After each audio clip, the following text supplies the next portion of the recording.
जनहित फाउंडेशन व विश्व इंडिया पार्टी यांच्या वतीने 79वा भारतीय स्वातंत्र्य दिन उत्साहात साजरा करण्यात आला। या दिवशी जनहित फाउंडेशन हे सामाजिक कार्याबरोबरच आपली देशभक्तीची भावनाही समाजापर्यंत पोहोचवावी व आपला हा राष्ट्रीय सण उत्साहात साजरा व्हावा यासाठी प्रयत्नशील असते। महामानव डॉ. बाबासाहेब आंबेडकर पुतळा परिसर बुधवारपेठ कराड येथे जिलेबीचे वाटप करण्यात आले। यावर्षी जनहित फाउंडेशन यांच्या वतीने जिलेबीचे वाटप करत परिसरामध्ये स्वातंत्र्य दिन उत्साहात साजरा करण्यात आला। यावेळी बापूसाहेब लांडगे, राजेंद्र ताटे, अशोक पवार, विशाल लांडगे, निवास माने, दीपाली सावंत, जुबेदा मुजावर, शांताराम थोरोडे, दत्तात्रय दुपटे, दाजी विरकर व इतर सदस्य यांच्या उपस्थितीत जिलेबी वाटप करत भारतीयांना स्वातंत्र्य दिनाच्या शुभेच्छा देण्यात आल्या। SK क्राईम न्यूज साठी संतोष कदम, कराड।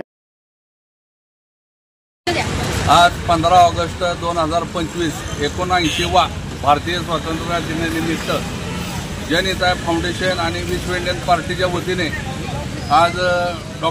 बाबासाहेब आंबेडकर यांच्या पुतळ्या शेजारी जिलेबी वाटप कार्यक्रम ठेवण्यात आलेला आहे। तसेच आज 15 ऑगस्ट निमित्त सर्व भारतीयांना जनहित फाउंडेशनच्या वतीने आणि विश्व इंडियन पार्टीच्या वतीने आम्ही सर्व भारतीयांना हार्दिक शुभेच्छा देतो आणि यापुढे देखील असेच उपक्रम आमच्या जनहित फाउंडेशनच्या वतीने आणि विश्व इंडियन पार्टीच्या वतीने होतच राहतील।